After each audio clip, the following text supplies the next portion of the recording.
So habang ako naglalakad guys, nakadaan ako ng nagkukupra. Ay ganito pala yung process ng pagkukupra, no?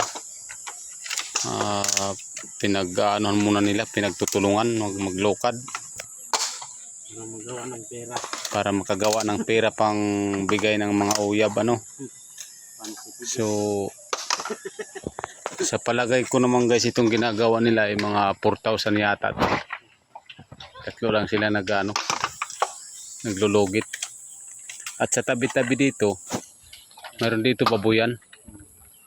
Ang laman ng baboy nila ay kambing. Laman ng kanilang nilang tinatawag sa amin na tangkal, kung sa pigiri.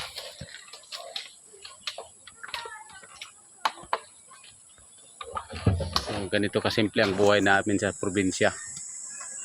Sa tabi naman ito ay mayroong malaking ilog. Diyan, oh. Ang ilog na yan ay papuntang Pinipisakan Falls, yung pinakatanyag na Pinipisakan Falls sa San Jorge, Samar.